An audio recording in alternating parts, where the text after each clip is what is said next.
전차병을 훈육하는 그 상무대 구전차대대 중대장을 했잖아요. 그 대한민국에서 소총을 제일 많이 쏘는 부대예요. 1년에 23만 발. 제가 계산해 봤어요. 23만 발을 쏴요. 그 부대에 이제 그쳤을 거예요. 그분도. 뭐 시기는 달랐지만. 그래서 제가 복음을 전한 다음에 이런 얘기를 했어요. 여러분들은 모르시지만 탱크 포탑 속에서 탱크의 포탑 안에 들어가면 이제 조준경으로 바깥을 보잖아요.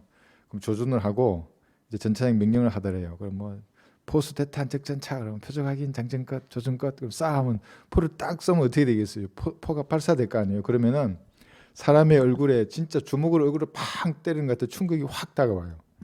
포수는 그때 눈 감으면 안 돼요. 그래서 저는 지금도 뭐가 와도 눈을 안 깜빡거려요. 이러면 한번 해보세요. 나중에 이렇게 확 하면 자기가 하면 안 감았는데 다른 사람이 해봐야 돼. 옆에 있는 분이 카켓을 때 눈을 탁 안 감으면 이제 포수 출신이에요. 그 사람이.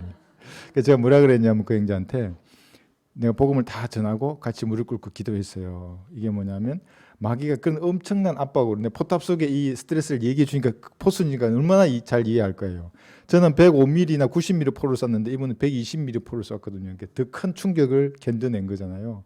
그러니까 마귀가 지금 그만한 힘으로 그 입을 막고 마음에 예수님을 받아들이지 못하도록 막았는데 이겨냈다고. 포탑 속에서 이겨냈듯이 지금도 이겨낸 거라고. 축하한다고 그랬어요. 그래서 전차병이 제 방에서 구원받은 거예요. 난 너무 좋아해 전차병. 예. 물론 보병도 좋아요. 통신도 좋아하고 다 좋아요. 그래서 전차병 형제가 구원받으니까 나름대로 너무 저는 좀 뜻깊었어요. 군대의 시작을 탱크와 함께 했잖아요. 내 생명 전차와 함께 이런 얘기 들어보셨어요? 우리 전차 부대 모토가 맨날 그런 모토. 그 다음에 번개와 같이예요. 거기가. 그래서 저도 번개와 같이거든요. 물론 이제 재림하시는 예수님도 번개처럼 재림하시고 여러분도 번개처럼 변화되는 겁니다. 예수님의 입에서도 번개와 같은 말씀이 칼이 나와서 2억의 군대를 진멸하실 거거든요. 근데 사탄도 번개와 같이 흉내내는 거예요. 그러니까 사탄은 전기를 다루기 때문에 이런 거 기계 장비를 통해서 나중에 대화할 때 되면 불이 하늘에서 떨어지게 하잖아요. 막 이런 것들 다 전기를 조절하는 것들이거든요. 그래서 아주 오늘 하여튼 번개처럼 형제 한 명이 제 방에서 구원받고 좋았습니다. 여러분들도 그걸 아세요? 구령할 때 마귀들이 강력한 힘으로 막아요. 그의 마음을. 이거 복음을 전할 때도 마음속으로 기도하면서 흑암의 세력을 물리쳐 달라고. 뭐 어떤 칼로 찔러야 됩니까? 그러면 주세요. 비유를 들어서 말씀을. 그럼 그대로 그 말씀을 딱 전하면 얘가 알아들어요. 그럼 같이 기도하면 되거든요. 지난주 우리 구령한 현황 제가 보고 드린 다음에 공부 시작하겠습니다. 24명, 24명 구령했습니다. 서울에서 제가 저는 구령할 때 이번에 10살 전화가 왔어요. 10살 어린 아이예요. 여학생 2명이 전화가 온 거예요. 그러니까 우리 그 당진에 김대기 형제님 계시거든요. 그래 내가 근데 아버지 누구냐 이랬더니 김자 대자 기자 그러냐고 왜 전화했냐고 복음을 듣고 싶어서 전화한 거예요. 아마 아버지가 설명을 했겠지만 다시 한번 그래서 내가 천천히 다시 설명하고 기도하고 물어봤어요. 너 죽으면 너는 하늘나라 아니면 지옥으로 가는데 어디로 가냐고. 그리고 왜 네가 지옥에 안 가고 하늘나라 가냐고 정확히 답을 하더라고요. 그러니까 아이의 마음속에 그게 딱 심겨지잖아요. 이게 없어지지 않아요. 마음속에. 다음에 어디 가다가 십자가 전봇대만 보더라도 예수님 생각나요. 제가 그랬거든요. 안 없어진다고요. 그게.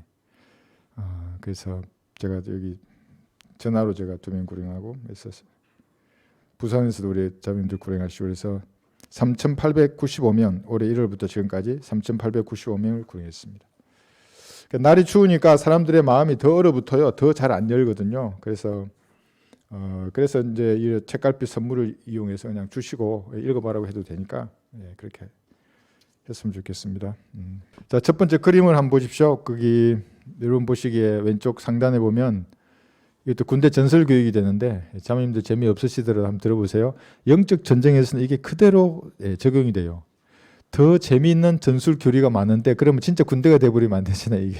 그래서 적용할 만한 아주 간단한 것들만 하겠습니다. 지난 시간에 제가 역공격 얘기했잖아요. 여러분이 뭔가 움직이려고 하면 마귀가 알고 그대로 들어온다고요. 그러니까 움직이기 전에 뭐 하라고요? 기도하라고요. 어린아이 찬양 뭐 있어요? 오늘 집을 나서기 전 기도했나요? 했어요. 기도했어요, 여러분?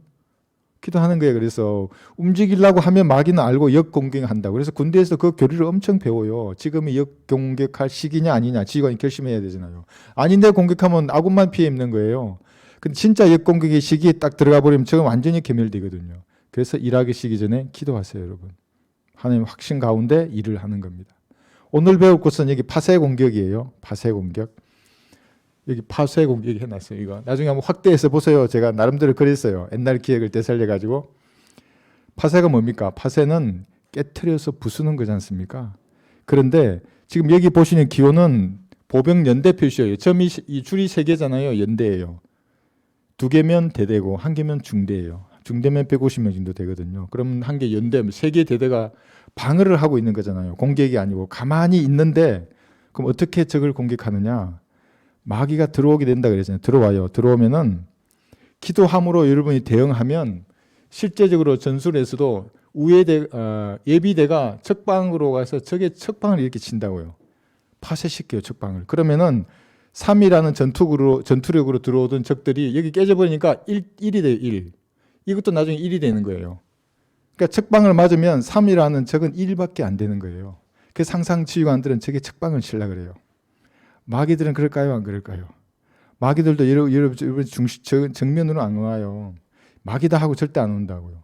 그러니까 잘 모르지 않습니까? 그리고 마귀다 하고 안 오는데 그 뭐가 마귀의 공격인가? 그래서 기도하는 겁니다. 제가 예전에 자매님들 물어봤잖아요. 자매님 왜 교회를 이번에 나간 사람들하고 왜 휩쓸리지 않아요? 그러니까 기도하니까 가르쳐 주던데. 기도하라는 겁니다. 그러니까. 그러지 않으면 그 이면에 있는 영적인 대적을 볼 수가 없는 겁니다. 마귀의 공격을 파쇄시키고 싶다. 그러면 기도하세요. 깨트려서 부수고 싶다. 조용히 기도하는 겁니다.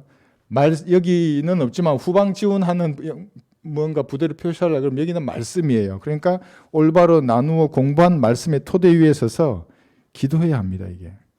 그럼 진짜 능력이 드러나요. 그럼 하나님의 뜻을 실현하는 거점이 되는 거예요. 이게 실제적인 거점이에요. 이게. 군대 용어도 거점이라 그래요. 방어 진지를. 예. 하나님의 거점이 몇 군데 있어요. 여러분이 다 거점이에요. 어디 가잖아요. 이렇게 성남에서 하나님의 거점이 거기에 있는 거예요. 여러분이 거점이 있는 겁니다. 여러분의 기도로 거기서 어둠을 물리쳐야 돼요. 빛나게 해야 되는 겁니다. 여러분이 있는 가정에서, 지역사회에서. 우리 교회 같으면 이 민족의 빛을 비춰야 하는 겁니다. 그러면 이제 이거 이단 아마 이만희는 웃을 거야. 네 교회가 그거밖에 안 되는데, 야 나는 헬기 타고 다니는데 네가 무슨 빛을 비춰요? 막 그럴 거예요. 내가 보기에는 그 소꿉 장난이에요. 헬기 타고 내리는 거. 우습지. 우리는 나중에 날아다닐 텐데. 그렇잖아요. 이 말하면 그 무슨 말인지 어떻게 알겠어요. 신천지 교인이. 우리가 예수님 오시면 33살인데 날아다닐 텐데 헬기가 뭐가 부러워요? 전혀 안 부러워요. 은혜의 복으로 인민족을 비출 때 그 하나님 주시는 그 평안이 훨씬 큰 거거든요. 그게. 저건 알 수가 없어요. 그래. 그래서 여러분 행동하기 이전에 오늘 이제 잠깐 배울 거예요. 마르다의 불신이 있어요. 행동하는 마르다의 불신이에요. 행동하면 여러분 그게 다 믿음의 발로에서 나온 것인 줄 알지만 그렇지 않거든요. 그러니까 여러분 기도로 조용히 준용하고 교제하는 사람이 마귀가 가장 무서워하는 사람이에요. 갈라 그러니까 이게 뭐가 기도로 옆으로 치잖아요. 마귀가 못 온다니까요. 정말로. 그럼 3의 공격으로 하려다가 마귀는 척팡 탁 맞으면 1이 돼버려요. 그러면 여러분이 이기는 거예요. 그냥. 그래서 오늘도 집을 나서기 전에 기도하시고 무슨 일을 하기 전에 기도해 보세요. 그런데 저는 그런 게 있어요. 기도했어요. 확신을 들어서 지금 주셨죠. 좋다고 와서 딴 사람한테 말해봐요. 이제 그럼 여러분도 어떻게 돼요? 저한테는 제가 몇 번 그런 일을 겪었어요. 막 좋아서 얘기해요. 하나님 이렇게 응답하시는데 이렇다 그러면 이 사람이 나를 이상하게 봐요. 그럼 딱 고개 돌리는 순간에 내 마음속에 드는 게 뭐냐면 야 내가 말하지 말라 그랬잖아. 몇 번 그래서 말하지 말라 그랬잖아요. 그래서 가능한 한 가지고 계세요. 그래서 그 일이 확실히 이루어졌잖아요. 그러면 내가 기도했었는데 이렇게 해서 참 감사드린다고 나와서 간증해요. 간증해서 하나님께 영광을 돌리는 거예요. 그럼 사람한테 다 말했어요. 그럼 사람 그래요. 뭐 그럴 수도 있고 저럴 수도 있는 거지. 다 이래요. 그러니까 기도하셨으면 가지고 계시는 거예요. 그런 사람의 기도에 마귀가 벌벌 떠는 겁니다. 부끄러움을 보내고 싶어요. 그럼 그 길을 하나님이 열어주실 건데 기도하지 않으면 길이 안 열려요. 이게 무슨 말이에요? 바람이 안 분다고요. 진짜로 안 불어요? 여러분 기도하면 이게 다 없어지면 집회문에서부터 7km까지 상공까지 바람이 전부 북으로 다 가요. 킬로미터마다 바람의 방향, 그 다음에 속도가 다르거든요. 이게 전부 북으로 가는 걸 제가 보여드릴게요. 여러분 기도하시면 됩니다. 이렇게 해서. 그래서 기도하지 않으면 그리스도인들은 서 있을 수도 없고 이 악한 마귀들을 장악한 이게 적의 영토 아닙니까? 이게 적의 진영이에요. 어떤 사람은 땅을 사면 그게 자기 건 줄 알아요. 물론 이 한평생 살 동안 자기 거겠죠. 그러나 그건 마귀의 거예요. 재림에서 예수님이 이 땅을 탈환하기 전까지는 마귀의 영토예요. 이건 마귀의 진영이고. 그럼 그걸 아는 그리스도인들이 제일 잘 쓴다고요. 재물을 쓰더라도. 그래서 여러분들 청직이라고 하지 않습니까? 지혜롭게 쓴다고요. 내 돈이 아닌 줄 알기 때문에. 네. 요 그림은 그걸 얘기하는 겁니다. 파쇄 공격 배웠어요. 이제 지난 시간에 역공격을 배웠고 이번 시간에 파쇄 공격. 예, 어렵나요? 장교들이 이거 공부해. 이걸 갖다가 이제 지형을 넣는 거예요. 여기다가 이런 투명도를 가지고 여기다가 북한이나 한국의 지형을 밑에 깔아요. 이렇게. 그리고 네 방어 계획을 만들어 봐라. 뭐 이런 거 하는 거거든요. 여러분들이 지금 대한민국 장교들 그러니까 고등 군사반에서 배우는 투명도 공격 계획을 하나 배운 거예요. 자, 이쯤 하고 이제 요한복음 보겠습니다. 예, 요한복음 11장 36절 볼게요.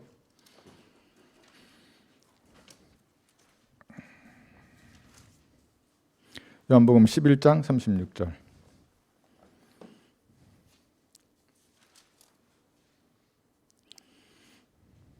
38절까지 읽을게요.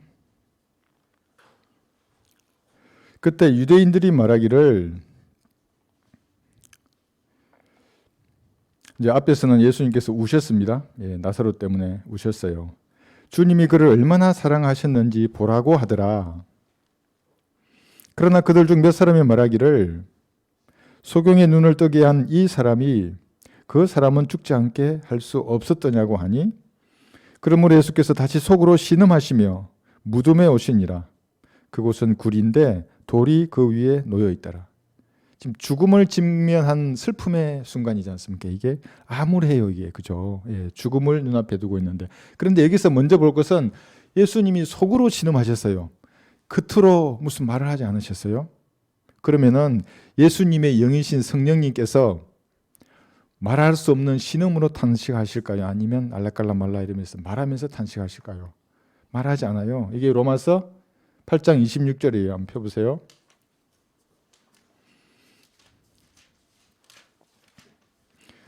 성령님은 예수님의 영입니다. 그러니까 같이 움직이시는 거예요. 다르게 하면 한 분이 아니죠. 로마서 8장 26절 보시면 이것이 여러분들이 기도할 줄 몰라도 기도하라는 이유가 여기에 있습니다. 진짜 구원받은 성도는 하나님이 마음을 보신다니까요. 정말로. 그러니까 말로 표현하지 못하는 여러분의 마음속의 소원을 이루어 주세요. 진짜로 기도해야 돼요. 또 이렇게 뭐 교상한 교리 위에 서서 말하면 안 되고 26절 보시면 이와 같이 성령께서도 우리의 연약함을 도우시나니 이는 우리가 마땅히 기도해야 할 것을 알지 못하나 그러니까 뭔 말해야 될지도 몰라요. 복잡할 때는 도대체 뭐부터 실타래를 풀어야 하나. 성령께서 친히 말할 수 없는 신음으로 우리를 위하여 중보하시기 때문이라. 여러분의 마음의 소원을 내가 이런 말을 하더라도 올바르게 고쳐서 하나님 앞에 올려드린다고요. 성부 하나님께. 성령님께서 그렇게 하시는 겁니다. 그때 말할 수 없는 신음으로 기도하시는 거예요. 방언으로 기도하지 않아요. 성령님은 또 이러면 비성경적인 사람이 되는 겁니다. 예수님도 그래서 속으로 신음하시는 겁니다. 암울한 상황, 죽음 앞에 슬퍼하는 사람들을 보면서 예수님도 슬퍼하셨던 겁니다. 친구의 죽음이잖아요. 여기 히브리서 12장 5절, 2장 15절 볼까요? 죽음. 히브리서 2장 15절.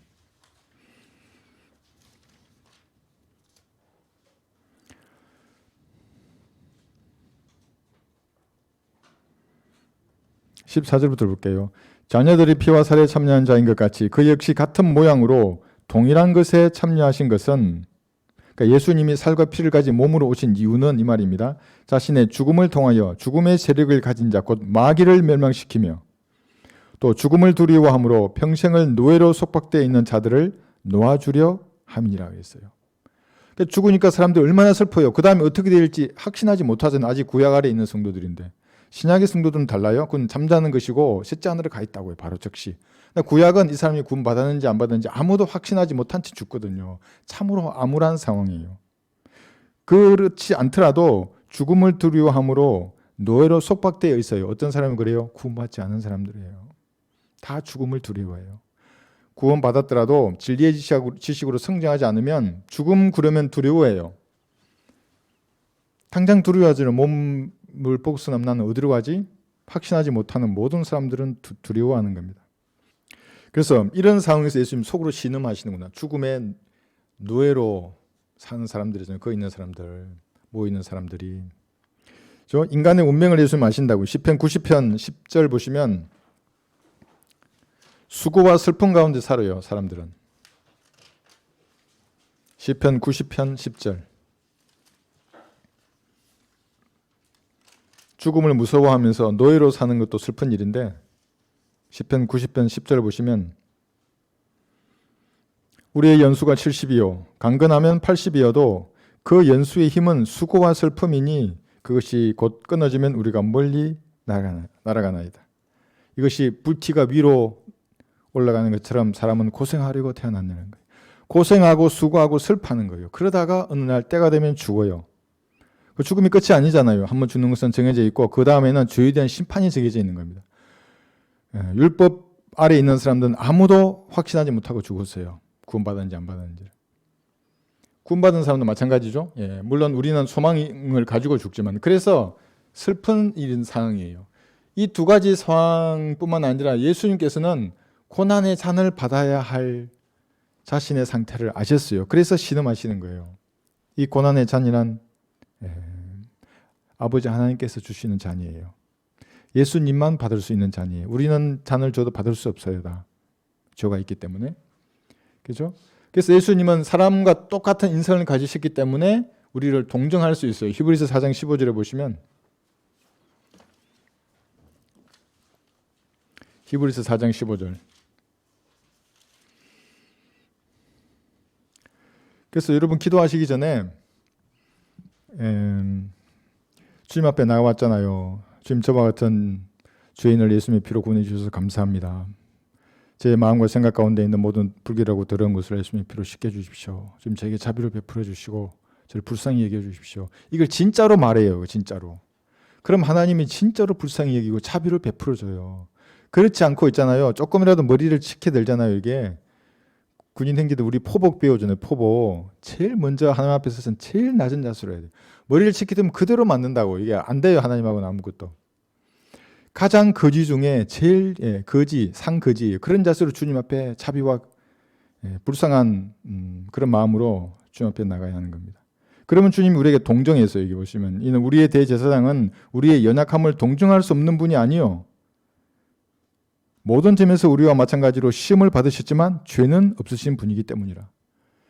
여러분이 겪는 모든 것을 예수님 다 겪으셨어요. 그러니까 동정하고 불쌍히 여길 마음의 준비가 예수님 갖추고 계세요. 특히 갈보리의 피를 믿어서 구원받은 형제자매는 하나님이 불쌍히 여겨요. 언제든지 겸손하게만 다가서면 동정하시는 분입니다. 그러니까 기도로 나가요. 은혜의 보좌 앞으로. 두려울 거 전혀 없어요. 나가서 말씀을 아뢰면 하나님이 불쌍히 여기시고 자비를 베풀어 주시는 겁니다. 근데 여기서 이제 하나 알아야 게 뭐냐면 이거 해놨어요. 죄는 없는 분이라 그랬어요. 제시로부터 죄가 제시되는 겁니다. 이건 본능이에요. 그리고 마귀가 생각을 넣어줄 수도 있어요. 죄가 제시되고 그게 죄구나 하는 인식의 단계까지는 죄가 아니에요. 이건 예수님이 그렇게 하셨어요. 예수님 이 이상을 넘어오신 적이 없어요. 죄가 제시되죠. 육신을 입고 있으니까. 그리고 마귀가 죄악된 생각을 심어줘요. 그럼 그게 죄구나를 아는 것은 상관이 없는데 이제 논의하면 그게 죄가 되는 거거든요. 할까 말까예요. 이게. 그러면 하자로 기울잖아요. 그럼 죄의 욕망 속에 사로잡혀요. 그 다음에 결정하고 행동으로 움직이거든요. 근데 이거 아는 것보다 더 중요한 게 있어요. 이게 뭐냐면 여러분 어떤 사람이 글을 쓰잖아요. 글을 썼는데 거기에 마귀의 교리가 나와요. 그 글에서. 그러면 교제하면 안 돼요. 그 사람하고. 자, 이 말의 의미를 잘 한번 생각해 보세요. 율법은 뭐냐면 율법이라는 것은 구약 성경 전체를 말하기도 하고 모세 오경을 말하기도 하고 십계명을 말하기도 해요. 그 율법은 뭐를 정죄합니까? 이렇게 쭉 와가지고 행동으로 움직이면 그게 죄로 정죄하는 겁니다. 그러니까 율법이 그 죄라고 정죄함을 받으면 몸도 죽지만 혼이 지옥에까지 가는 무서운 거잖아요. 그 율법이라는 것이. 그러니까 율법은 논의하거나 욕망에 사로잡히거나 마음속으로 어떤 걸 했어요. 그건 죄라고 정죄하지 않는데 행동으로 드러나면 그건 죄예요. 도둑질을 할 마음을 품었어요. 죄가 아니에요. 아직 율법에 의하면. 근데 도둑질을 하면 죄가 되는 거예요. 그런데 그리스도인 여러분들은 율법 아래 있는 게 아니잖아요. 우리는 생명의 성령의 법 안에 있어요. 이거 잘 이해해야 돼요. 생명의 성령의 법이란 뭐냐면 내가 예수님을 구주로 영접할 때 성령님이 내 안에 들어오셨어요. 그때부터 율법은 폐기된 거예요. 여러분에게. 다만 내 몸에는 역사할 수 있어요. 죄를 잡아가지 않으면 내 몸에 그러니까 약하거나 병들거나 먼저 하는 날 갈 수 있어요. 그런데 내 혼에는 율법은 아무런 힘을 발휘할 수 없어요. 그러나 구원받지 않은 사람에게 율법은 뭐예요? 너 죄인이라고 정죄하는 도구이기 때문에 선하고 거룩해요. 그런데 난 율법을 들어본 적이 없는데 마음에 있다고요. 그 율법이. 마음에 다 있어요. 이방인이나 유대인이나 마음속에 율법이라는 행위가 나타나 있는 겁니다. 자, 그러니까 뭘 제가 말씀드리려고 하냐면 생명의 성령의 법 아래에 있는, 여러분 율법 아래에 있는 게 아닙니다. 생명의 성령의 법 안에 그리스도인들은 제가 제시되거나 인식하거나 관계없어요. 논의되면 이게 죄가 되는 거예요, 여러분. 이 죄를 자백해야 돼요. 논의된다는 말은 뭡니까? 도둑질을 하면은 야, 이거 들키면 어떡하지? 야, 안 들키면 되겠지. 야, 이 쓰레기를 예를 들면 버렸어, 이게. 이거. 안 들키면 되지 뭐. 무슨 큰 죄가 있어. 이거 빨리 지나가면 아무도 안 보는데 이거 뭐 하면 어때? 아무도 안 보기는 안에 하나님이 계신데 왜 안 봐요? 논의를 시작하면 이게 죄라고요. 이게 똑같아요. 율법은 더 가도 돼요. 행동해야 되지만 여기서 생명의 성령의 법 안에 그리스도인들은 죄와 싸우는 거예요. 우리 이겨야 돼요, 여기서. 근데 논의를 해버렸어요. 그러면 자백해서 버려야 되는 겁니다, 이 죄들을. 욕망에 잡혔어요. 그래도 자백해서 버려야 돼요, 이 죄를. 결정해서 이제 죄를 짓자, 도둑질을 하자. 자백해서 버려야 돼요. 그럼 도둑질을 했어요. 당연히 버려야 되고, 형사소송법에 의해서 또 처벌도 받아야 돼요. 그럼 어디가 좋겠어요? 여기서 끝내야죠, 그죠? 이게 생명의 성령의 법 안에 사는 그리스도인들하고요.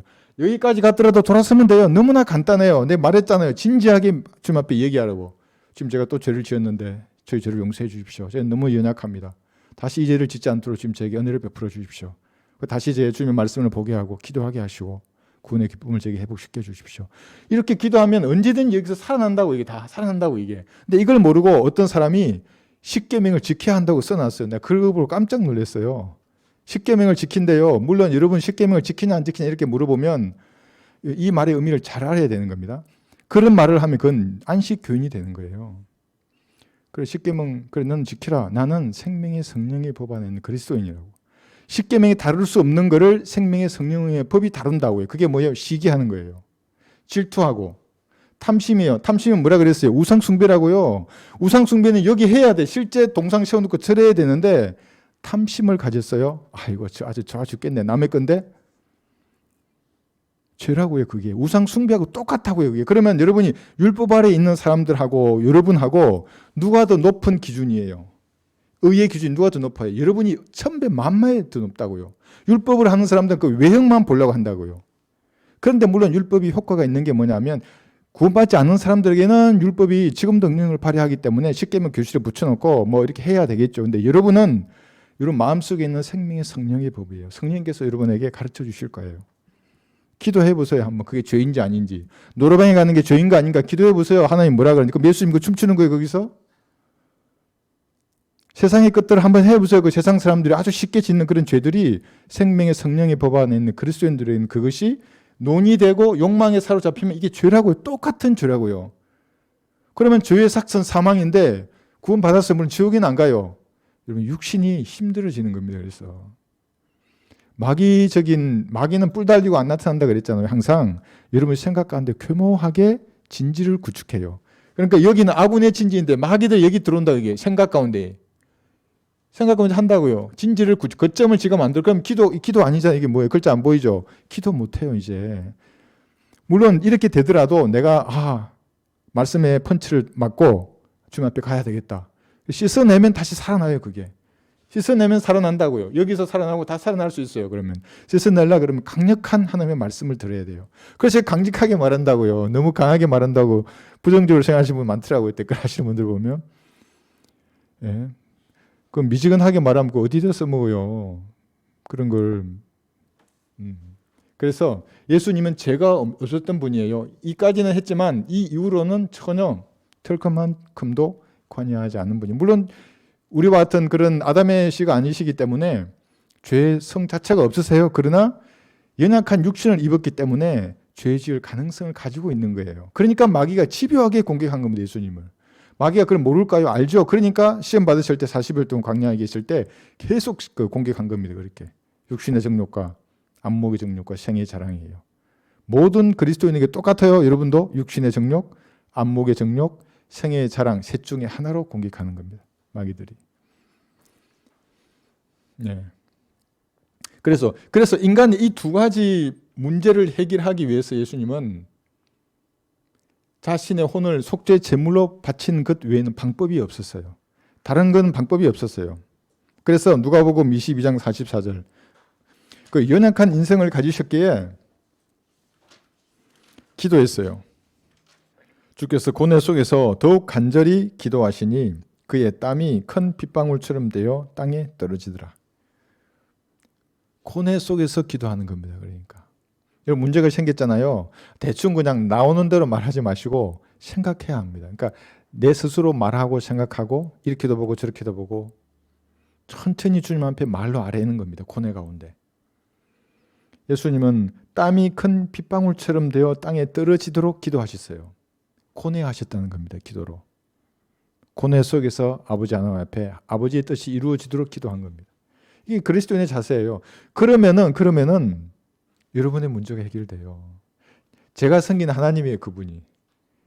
제가 본 게 어떤 뭐 비판한 어떤 목사 나보고 맨날 돌격 앞으로 하면 어떻게 되냐고. 어떻게 되게 문제가 다 해결되지. 돌격 앞으로 하면 안 돼요. 그럼 성도들 마음도 위로해주고 이렇게 뭐 해주고 돌격 앞으로 하면 하나님이 위로해 주시고 보상해 주신다고요. 그러지 않으면 어떻게 돌격을 앞으로 계속할 수 있겠습니까? 그렇지 않아요? 좀 가다 보면 기름도 없고 일로도 없는데 어떻게 계속 가요? 하나님 다 주셔야 가신다고요. 여러분의 문제도 마찬가지죠. 하나님의 일을 하고자 하시면 그를 위해 기도하잖아요. 그럼 여러분 생의 문제가 진짜 해결해 주세요. 이게 하나님의 나라와 그분의 의를 구하라는 말의 의미입니다. 물론 여러분의 의를 가졌어요. 예수님의 의를. 그 마태복음 6장을 교리적으로 여러분에게 적용하려고 의를 구하기 위해 열심히 일하는 거 아닙니다. 갈보리에서 이렇게 예수님 되셨잖아요. 이 일은 노예로 살고 수고와 슬픔 가운데 산 이 인간의 문제를 해결하기 위해서 자신이 속죄 제물이 되셨다고요. 이러면서 나에게 의를 주셨어요. 의를 주셨는데 이 땅을 사는 동안에는 하나님의 나라의 일은 별로 관심이 없어요. 자기 뜻만 구하려고 그래. 이게 좀 이상해요. 이게 언밸런스한 겁니다. 그런 마음으로 갔어요. 주님의 보좌 앞으로 가서 기도하려고 딱 섰어요. 여러분 자신을 진짜 한번 성찰해 보세요. 영적으로 거기서 시작이 되거든요. 주님과의. 그래서 제가 목회하기 전에 형제들끼리 쫙 모였어요. 난 하도 이걸 아니까 나는 하나님하고 나하고 불꽃이 탁 튀는 방법, 이것도 이렇게 했어요. 탁 튀는 방법을 안다고. 기도한 이거 얘기했거든요. 그러니까 그분들이 내가 깜짝 놀랐어요. 야, 내가 분위기 파악을 잘못했거든. 전혀 모르는 거예요. 하나님과 교제를 몰라요. 그분들은. 그러니까 종교적인 사람들이니까 뭐 이렇게 복음 전하고 뭐 하려고는 해요. 아무 일도 안 일어나요. 하나님은. 그래서 여러분도 하나님하고 이렇게 탁 튀어야 된다고요.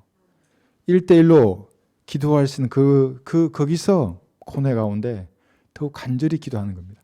예수님이 이렇게 기도하신 다음에 십자가를 지셨잖아요. 그런데 여기 이게 뭐냐면 잠언 15장 16절 사람들은 뭘로 고뇌할까요? 잠언 15장 10절을 보시면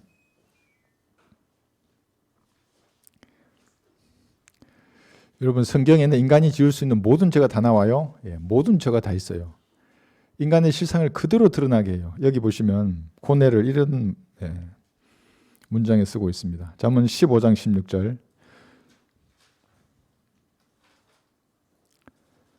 소유가 적어도 주를 두려워하는 것이 큰 재물로 인하여 고뇌하는 것보다 나으니라.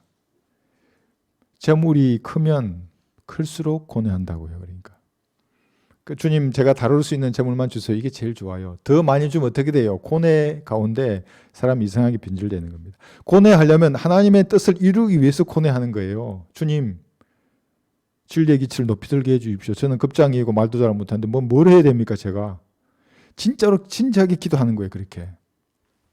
그래서 예수님은 이사야 53장 10절에서 이 인간의 문제, 죽음을 두려워하고 수고와 슬픔 가운데 살다가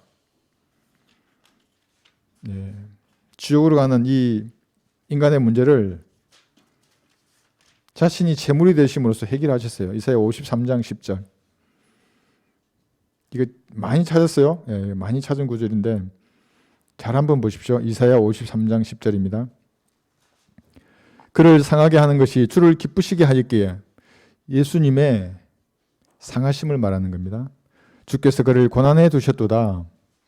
주께서 그의 혼을 속죄 제물로 만드실 때 몸을 상하게 하셨고 혼을 속죄 제물로 만드실 때가 있는 겁니다. 그가 자신의 씨를 보르니 이 씨가 교회인 여러분들입니다. 그리스도인들이라고요. 근데 보셨어요 이미. 왜냐하면 그분은 미래나 현재나 과거가 하나라 그랬잖아요 제가. 그러니까 미래에 이 예수님의 죽으심과 부활로 태어날 한 씨를, 한 민족을 예수님은 보셨어요. 주님은. 그가 자신의 날들을 늘릴 것이요 주의 기쁨이 그의 손에서 번창하리라. 그러니까 그 고통 가운데서도 기뻐하셨다고요. 그러니까 아이를 낳은 어머니가 해산의 고통을 잊는 것은 그 아이의 울음소리예요. 웃음소리고. 예수님이 그걸 보셨던 겁니다. 그래서 영광, 이게. 이거 이제 3분과 관련 건 있는데 이 갈보리 십자가에 피 흘려 죽으시고 부활하신 예수님, 이것을 이분을 구조로 영접하면 영광을 보게 되는 겁니다. 벌레와 같은 인간이 하나님의 영광을. 그러나 불신하면 어두워져서 이게 뭔지를 몰라요. 아무리 얘기해도 몰라요. 여기 이제 그 간단한 예를 들어놨는데 믿으면 영광을 본다 그러는데 믿는 게 뭔지도 몰라요.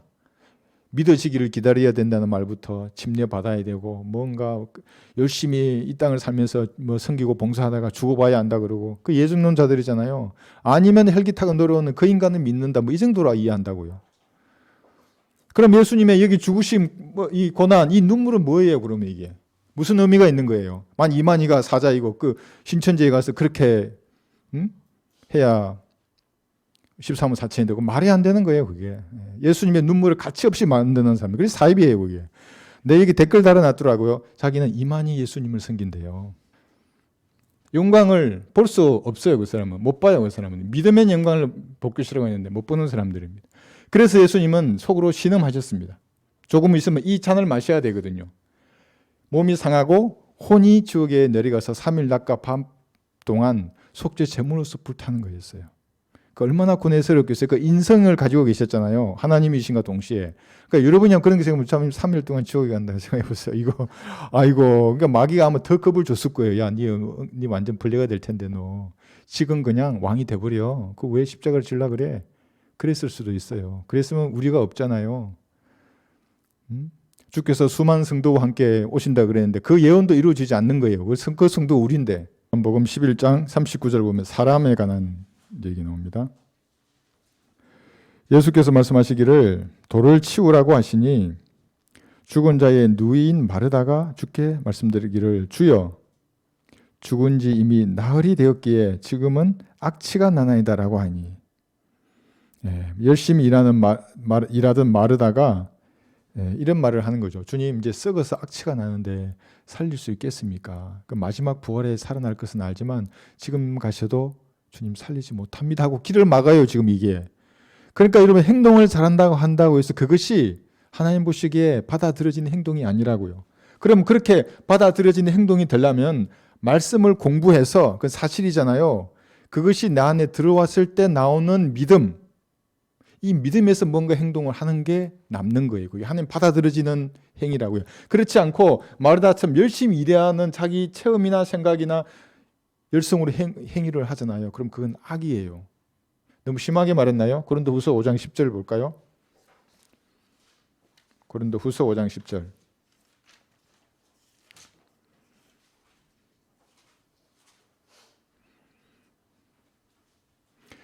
여러분 저에 대한 심판 이미 갈보리에서 받으셨습니다. 그걸 믿음으로 모든 죄에 대한 심판이 끝났어요. 그러나 구원받은 이후의 행위의 심판이 남아있는데 그것이 그리스도의 심판석입니다.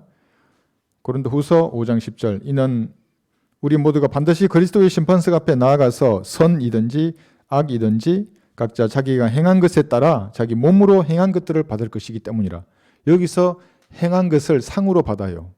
천년왕국의 통치권으로. 그런데 믿음에서 나온, 믿음의 발로에서 나온 행위는 선한 것으로 받잖아요. 다른 똑같은 행위는 비성경적인 것은 악이에요. 받을 수가 없어요. 데살로니가전서 1장 3절에 보시면 그래서 믿음의 행위, 사랑의 수고 이런 말을 하는 겁니다. 이것이 성경적인 것이어야 합니다. 데살로니가 전서 1장 3절에 보시면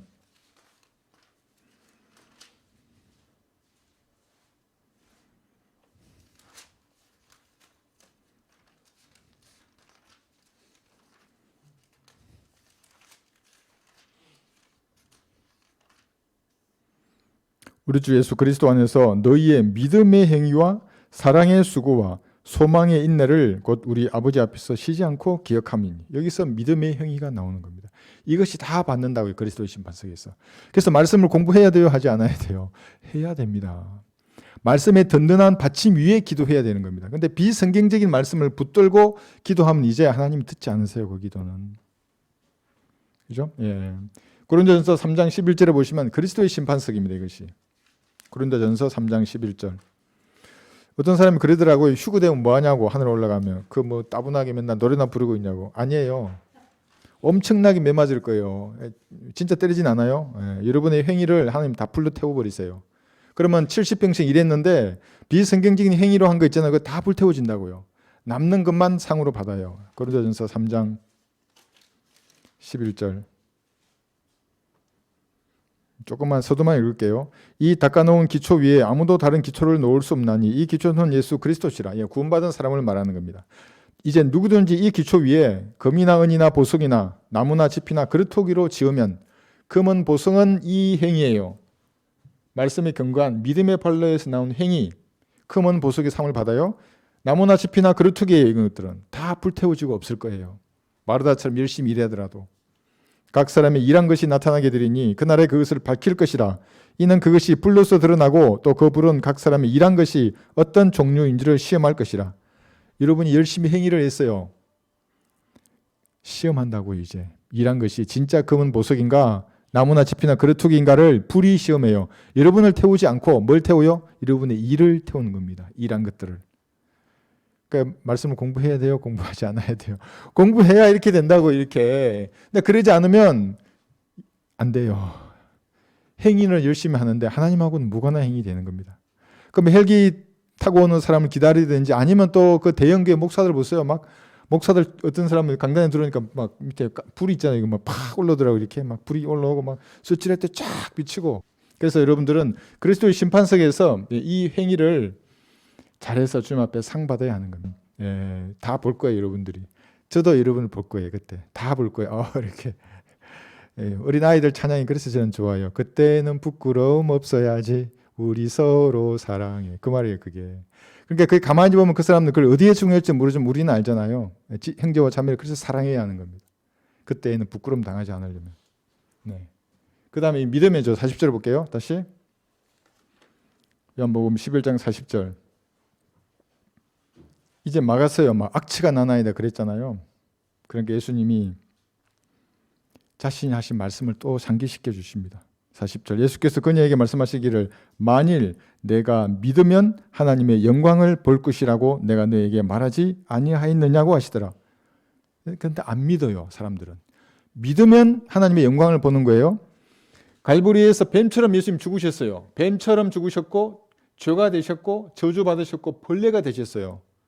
벌레처럼 조롱받으셨고 혼은 나중에 벌레처럼 녹아내렸어요, 지옥에서. 그런데 이것이 영광으로 보여요. 하나님의 영광의 광채이신 예수님의 갈보리 십자가에서 이루신 그 일의 의미를 정확하게 알아요. 그런데 그렇지 않고는 몰라요, 그냥. 의미 없이 노래만 부르는 겁니다. 믿음의 영광을 보는 겁니다. 그런데 여기 믿음이 달라요.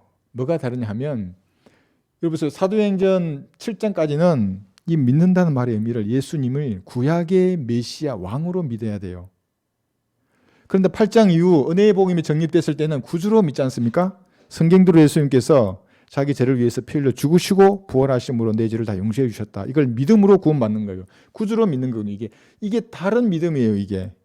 이거 나누지 않으면 섞어버리면 어떻게 돼요? 괴상한 사람이 되는 겁니다. 구원받은 것 같기도 하고 안 받은 것 같기도 하고 아무 일도 없어요, 하나님하고는. 마가복음 11장 23절을 보면 여기도 믿으면 뭐가 나와요?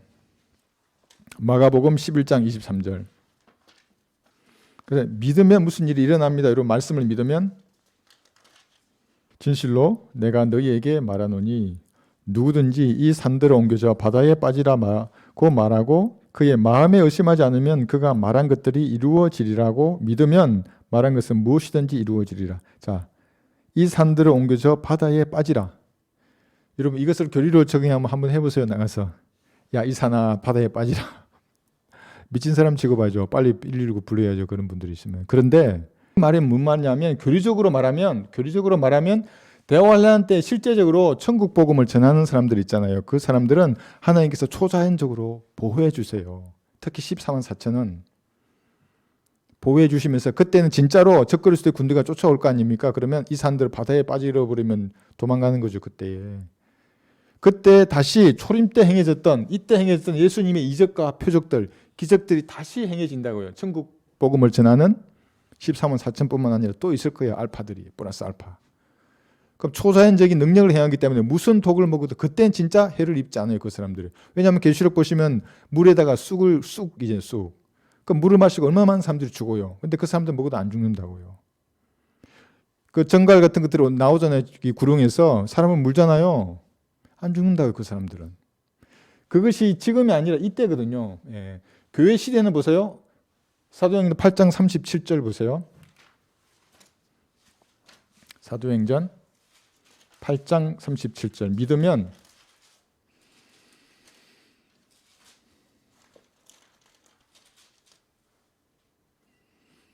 처음으로 은혜의 복음으로 구원받아요. 종의 종이에요. 저도 종의 종 같은 사람이었어요. 구원받지 않은 모든 사람은 마찬가지예요. 흑인이에요. 빌립이 말하기를 만일 당신이 마음을 다하여 믿으면 합당하니라. 고하니 그가 대답하여 말하기를 나는 예수 그리스도가 하나님의 아들이신 것을 믿나이다 라고 하더라. 믿음으로 구원받는다는 교회 시대는. 다른 거 아니에요. 또 초림 때나 여기 침례받는 거라든지 여기 무슨 표적을 행하거나 뭐 가나마다 붙잡힌 여인이 어쩌고 뭐 중풍병자 내려오는 게 어떠고 그 믿음의 의미는 다르다고요. 그때는 전부 메시아 왕으로 예수님을 믿었거나 메시아 왕으로서의 표적을 행했다고요. 치유의 표적 또는 죄를 용서하는 표적. 그거하고 이거하고는 완전히 다르다고요. 지금 8장 37절. 이게 이 말 이거잖아요. 지금 은혜의 복음. 로마서 10장 9절에 여러분 잘 이거 암기하고 계실 거예요. 한번 보세요. 여기도 믿으면이에요. 믿으면. 로마서 10장 9절 보시면 좀 전에 이건 사도행전은 개혁성경 그 삭제했어요. 마음을 다하여 믿음 이 구절을 삭제하고 없어요. 성경에. 얼마나 떨렸길래 그렇게까지 했을까요? 우리는 다 보존했는데 내가 내 입으로 주 예수를 시인하고 또 하나님께서 그를 죽은 자들로부터 살리신 것을 내 마음에 믿으면 구원을 받으리라요. 그러니까 믿으면 구원을 받고 그죠? 영광을 본다고요. 여러분 이 영광을 보셨어요? 여러분의 죄를 위해서 하나님이 달리셨다고요. 하나님이 자신의 생명을 내어주셨다고요. 얼마나 영광이에요. 나 같은 블레오 같은 사람이 하나님 나를 그렇게 사랑하신다. 난 너무 좋았어요. 그러니까 사랑이 굶주린 사람은 칼부리를 만나야 돼요. 만족 못해요. 만족해 보셨어요? 여러분 술 마시고 만족해 본 적 있어요? 깨면 또 마신다고요. 그게. 돈 어떠고 쾌락 어떠고 마약은 어떨까요? 세상 모든 것은 안 돼요. 절대 만족할 수 없어요. 칼부리에서 여러분을 대신해서 뱀처럼 죽으신 예수님을 만나야 한다. 그게 영광을 보는 거예요. 이게. 하나님의 자비가 나타난 유일한 것이에요. 그게. 그러니까 마귀가 얼마나 이거 가려요. 이게 믿으면 구원받는다는 것을 별 회개한 말로 다 가리버린다. 아니 그 침례받으란 말이고 그건 교회에 와서 뭐 하고 해서 끝까지 견뎌가지고 나중에 백부자 심판에서 살아야 된다는 말이야. 마귀의 자식이라고 해요. 그런 사람들이. 절대 여러분 속으면 안 됩니다. 여기 해놨잖아요. 그죠? 이 말의 의미가 뱀처럼 예수님이 그게 높이 들리셨는데 그 뱀의 의미가 진짜로 요한복음 3장 14절에 보면 놋뱀이었잖아요. 광야에서 높이 매달린 그 놋뱀이었고 창세기 3장 4절에 보면 그 뱀이에요. 뱀이 여자에게 말하잖아요. 그게 루시퍼거든요. 그러니까 33살에 그룹은 4가지 사람, 사자, 황소, 독수리 얼굴로 나타날 수 있어요. 그러니까 사람의 얼굴로 나타나서 여자에게 말했다고요. 뱀이. 하나님께서 참으로 그렇게 말씀하시더냐. 그 뱀이에요. 그 뱀. 그 다음 뭐 있어요? 고린도서 11장 3절을 보면 뱀이 그 관계로 여자를 속인 것처럼 할 때 그 뱀. 계시록 20장 2절을 보면 옛뱀, 마귀, 사탄이에요. 이게. 이 세상의 신. 그런데 예수님이 그 뱀이 되셨어요. 사탄이 되었다는 게 아니라 사탄처럼 예수님이 매달렸잖아요. 이게 뱀이잖아요. 이게 놋뱀. 죄가 되시고 저주가 되시고 나중에는 벌레가 되셔서 하나님의 영광을 드러냈어요. 이렇게. 그 영광의 밝은 빛이 여러분 마음속에 다 들어가 있어요. 지금. 좀 더 빛나게 하고 싶으시면 아이고 빛이 어두운 것 같아. 기도하세요. 진짜로. 고뇌 가운데 진지하게 주님 앞에 여러분의 마음을 아뢰세요. 그러면 빛이 환해져요. 우수에 젖어 눈빛이 바뀐다고요. 초롱초롱해진다고요. 그리스도인은 그런 거 젖는 거 아니에요. 젖어도 바로 튀어나와야 돼요. 7080 노래 들으면 우수에 젖어요. 그러니까 나도 들어가면 이문세 노래 놓으면 내 발걸음 빨라진다고요. 빨리 지나간다고요. 옛날에 이문세 노래 얼마나 들었어요, 그게. 또 괴롭힌다고 그 노래가 나오고. 붉은 노을이 어쩌고. 붉은 노을은 예수님이 피를 상징하는데 이것이 이상한 말을 한다고 그러면. 네, 우수에 젖으면 안 됩니다, 그리스도인들. 말씀에 젖어야죠. 그러니까 불신이 생기면 빛이 퇴색하여 영광을 볼 수 있는 눈이 없는 겁니다. 그러니까 다른 걸 보게 됩니다, 항상. 몸이 건조하고 감흥이 없기 때문에 헬깃하고 내려오는 그런 놀이에 참가하는 겁니다. 그러니까 그 사람들은 그런 헬깃하고 놀이가 끝나잖아요. 그러면 감흥이 또 건조해져요. 그러니까 또 다른 걸 찾아요. 그래서 알곡은 여기 앉고 쭉정이는 여기 앉아라. 그래가지고 쭉정이 야 이렇게 하면 이쪽으로 옮기시는 거야. 이렇게 너는 이리 옮겨줘 이렇게 하고 너는 양이라고 너는 염소라 그러고 계속해서 행위를 하게 하는 겁니다. 이단이고 사입이에요. 그건 사입이에요. 그런 예수님은 그렇게 하지 않는다고. 여기 좀 빠뜨렸는데 왜 그렇게 하지 않냐면 여기 사람이 중요하다고 하지 않습니까? 예수님을 구주로 영접하면 예수님께서는 여러분이 스스로 무언가를 하시기를 원해요. 그래서 돌을 치우라 그랬지 않습니까? 예수님이 하나님이신데 거기만 야 이렇게 하면 돌이 탁 치워질 거 아니에요? 근데 그러지 않으시고 사람으로 하여금 돌을 치우라고 하는 겁니다. 요한복음 2장 얘기 7, 8절 그러면 여기서도 예수님이 그냥 다 채우고 사람들 앞에 막 염력을 써가지고 잔이 둥둥 떠가지고 손에 탁 올려주게 하면 되잖아요. 근데 그러지 않으시고 요한복음 2장 여기 7, 8절을 보시면 예수께서 그들에게 말씀하시기를 통을 물로 채우라고 하시니 그들이 아기까지 채우더라. 주께서 그들에게 말씀하시기를 이제 떠다가 잔치를 주고하는 사람에게 가져다 주라고 하시니 그들이 가져다 주더라. 그러니까 다 사람이 중요하다고요. 정말로. 채워야 되잖아요. 근데 예수님이 그냥 눈만 째려보면 잔이 쫙 차고 탁 하면 잔이 탁 가가지고 하면 사람들이 다 기적이라고 볼 거 아니에요. 근데 예수님 그렇게 하지 않아요. 마귀도 그걸 한다고요. 그래서 사람을 공격한다고요. 어떻게 공격해서 사람의 씨를 혼잡시켰어요. 사람이 지구에 지금 80억 인류가 있는데 그게 아니라 전부 변종들만 있어요. 막 사람인지 아닌지 반은 사람인데 겐타우루스고 막 말이 뛰어다니고 근데 위에 보니까 사람이야. 어떻게 할 거예요 그러면? 마귀가 정확히 알기 때문에 씨를 혼잡시켰고 그 다음에 사람들에게 마귀의 사상, 마귀의 문화, 마귀가 주관하는 교육을 받게 해서 서서히 물들인다고요. 그래서 이 사람을 마귀는 점유하고 통제합니다. 그래서 의지를 수동적으로 만들어버려요. 그러니까 기분이 좋아지겠지. 안 좋아져요. 더 우울해질 거예요. 상황이 좋아지겠지만 뭐 이렇게 있으면 어느 뭔 일이 일어나겠지. 더 점점점 마귀가 여러분의 생각을 점유하게 되는 겁니다. 그럼 나중에는 여러분 의지를 여러분이 이렇게 써서 이렇게 해야 되잖아요. 마귀가 그 의지를 점유해서 딴짓을 하게 만들어요. 진짜로. 그런데 하나님은 그렇지 않으시고 여러분의 의지를 자유롭게 이 사람이 행사해서 하나님이 원하신 뜻을 행하기를 원해요. 그러니까 의지를 들어야 돼요. 여러분. 하나님이 원하시는 쪽으로 일해야 돼요. 그런 자세가 아니고 기도하잖아요. 그 일이 안 일어나요. 그래서 군인이 제일 좋은 게 전투복 입고 기도할 때가 제일 좋았어요. 그러니까 아침에 일어나서 전투로 인다는 말은 진짜잖아요. 이게 무슨 일이 있어도 회피하면 그거는 형사처벌돼요. 군인이 위험해서 저 산에 못 가겠는데요. 그럼 뭐예요? 바로 수갑 채워서 감옥으로 보내요.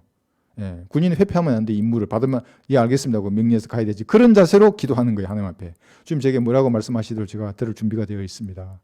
제 소원은 이런데 주님 어떻습니까? 이렇게 막 천천히 주거니 받거니 말씀을 하려잖아요. 그럼 주님 뭐라고 확신을 주시는 거예요.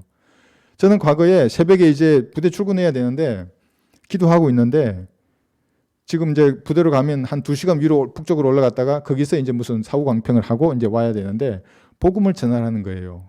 복음을 어떤 군종병한테 모르잖아요. 군종병이 누군지도 모르고 바쁜데 언제 그런 걸 하고 있어요. 근데 내가 속으로 그랬지. 아니 지금 제가 언제 그 애를 만나고 어디서 만나고 뭐 해야 될지 모르는데 어떻게 해야 됩니까? 그러고 갔는데 사후 검토를 하고 점심시간이었어요. 이제 이병서가 보이는데 이병서에 갔어요. 그 병서가 유병 조정을 하고 있잖아요. 그 내가 병서 얼굴 탁 치고 야 너 군종병이냐 하니까 군종병이라는 거예요. 맞고도 안 달았더라고 여기. 네가 어떻게 군종병이냐 하니까 이제 얘기해 주더라고. 그러니까 거기서 그 난로가 있잖아요. 그래서 내가 복음 전해서 야 네 지옥은 이런 곳이다.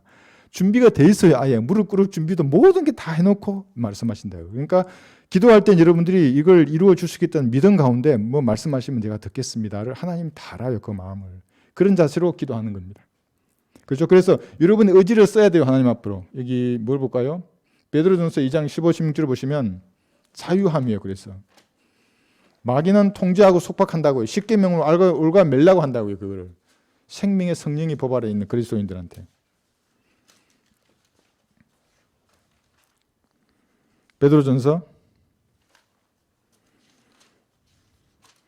2장 15, 16절 보시면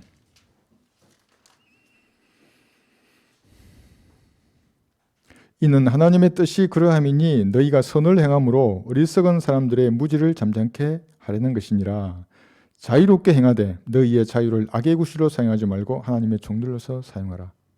자유롭게 행하는 겁니다. 성령님께서 주시는 이 자유 가운데예요. 죄를 짓지 않을 자유한 가운데 여러분이 원하는 걸 하기를 원해요. 하나님께서는. 근데 그것이 하나님께서 만들어 주신 그 범주 안에 있는 거죠. 그죠? 그걸 벗어나면 이제 다른 일이 일어나지만은 자유롭게 쓰는 겁니다. 의지를. 이 사람이. 여기 로마서 12장 1, 2절은 뭐냐면 산 제물로 드리라 그래요. 여러분들.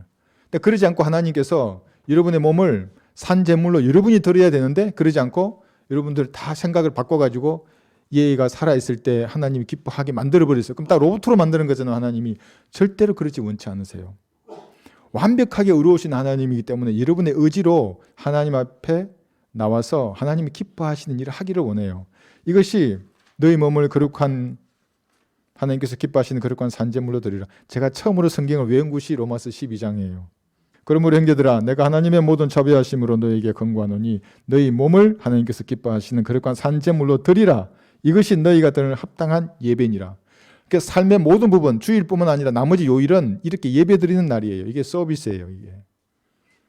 여러분이 드리는 거예요. 하나님이 여러분 손과 발을 묶어서 예배 드리도록 만들지 않아요. 그거는 마귀가 한다고 이렇게 점유하고 통제해서 마귀가 원하는 사람을 이상한 짓을 하게 만들고 내가 왜 그런지 모르는 거예요. 어떤 힘에 이끌려가는 거예요. 그런 사람들은.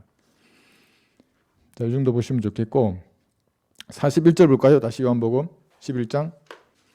기도의 모범을 주님께서 보여주셨습니다. 사람들이 죽은 자가 놓여있는 곳에서 돌을 치우니 자, 사람들이 그렇게 했어요.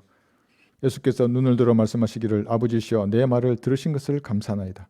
여기 사람들이 돌을 치웠지 않습니까? 안 치웠으면 어떻게 됐을까요? 그 사람들의 의지로 안 치울 수도 있어요. 하나님이 마음을 그냥 이렇게 돌을 치우게 만들어서 손발을 움직이게 만들어가지고 싫은데 이렇게 하지 않는다고요. 하나님은. 그런 다음에 내 말을 들으신 것을 감사하나이다. 이 말의 의미는 교회 시대 2000년 동안 주님이 지금도 기도하시지만 이 당시에도 이틀을 지금 기다리셨잖아요. 나사로가 죽었다는 말씀을 들으시고 나서 이틀 동안 기도하셨다고요. 그러니까 그 기도를 들으신 걸 아셨어요. 여러분이 기도하기 전에 확신이 드는 기도 있어요? 기도를 시작하는데 주님 이거 들어주셨네? 그 영적인 단계가 조금 이제 올라가신 거예요. 이게. 근데 기도하는데 안 들어주신다는 확신도 있어요. 제가 말씀드렸죠. 이것도 어떤 분을 위해서 기도하는데 그러면 죽을 것 같아요. 정말. 마지막 부활 때 살아난대요. 하나님이.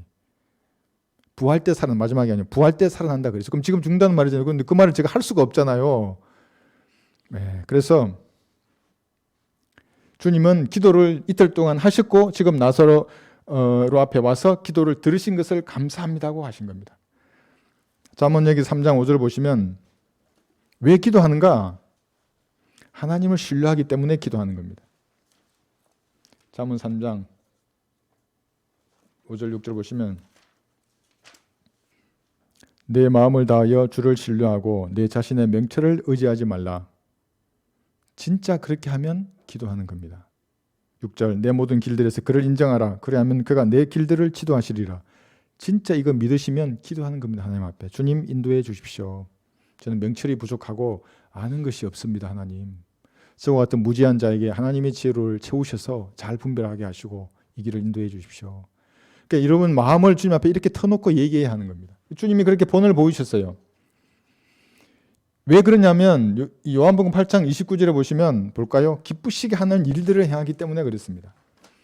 이것이 요한복음 8장도 있고 요한 1서도 있잖아요. 요한복음 8장 29절에 보면 성령님께서 여러분 안에 계시잖아요. 여러분과 함께 해요? 함께 하지 않아요? 함께 한다고요. 우주를 창조하신 전능하신 분이 영으로 함께 하는 겁니다. 그러니까 그 확신 가운데 기도해야 돼요. 하나님 저 셋째 하늘에 있고 난 여기 있고 그럼 어떻게 기도해요? 내 안에 계시는 분인데 아버지께서 나를 홀로 남겨두지 아니하셨으니 이는 내가 언제나 그분을 기쁘게 하는 일들을 행하기 때문이라. 그러니까 여러분의 삶이 내가 의의 흉배 얘기했지 않습니까? 흉배로 가득하면 확신이 들어요. 정말로 기도할 때. 이거 말해 어떻게 끝내드리고 싶은데 이거를 여러분이 경험하셔야 됩니다. 이게 하나님은. 그렇지 않으면은 이게 제가 돌격하고 나가지 않습니까? 혼자 저 뒤에 있는 거예요. 그러면 전진을 멈출 수밖에 없어요. 또 성도가 그러면은. 그러니까 여러분들도 기도로 주님과의 뭔가 이런 관계가 돈독해야 돼요. 그래서 제가 가는 그 전진축을 따라 같이 오셔야 되지 않습니까? 같이. 그죠? 그 다음 또 볼까요? 이 요한 1서 3장 22절을 보시면 여기는 더 정확하게 말씀하십니다. 요한 1서 3장 22절. 21절부터 보시면 요한 1서 3장 21절. 이 3장 21절하고 22절만 정확히 아시면 주님과 기도할 때에 막힘이 없어요. 3장 21절. 사랑하는 자들아, 만일 우리 마음이 우리를 정죄하지 아니하면 우리가 하나님 앞에서 담대함을 얻고, 여러분이 여기 논의 시작하잖아요. 죄. 바늘로 콕콕콕 찔러요. 성령님께서 양심 가운데 하지 마라. 욕망이 잡히거나 결정하거나 행동을 하면 아마 대못으로 찌르실걸요. 야, 하지 마. 하지 마. 제가 이거 간증도 들었는데 제가 처음으로 헌신하고 부대 이제 편영으로 있을 때 헌신하고 열심히 섬겼어요. 하나님을. 그러다가 어느 날 저녁에 이제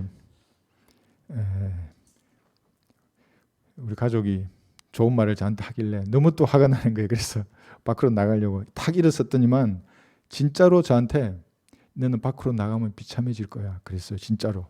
누가 확 믿은 거죠. 그래 소파에 앉았어요. 그러니까 또 그냥 씩씩거리다가 아니 늑대가 밖으로 나가야 돼서 나 늑대가 집안에 어떻게 있어요. 또 확 일어서서 나가라 그러니까 네가 밖으로 나가면 너는 비참해질 거야. 내가 그걸 똑똑히 들었어요. 탁 앉아가지고 석고가 됐어요. 나는 무서워가지고 내가 몇 번 그런 걸 경험했어요. 이게 주님과 여러분만이 아는 겁니다.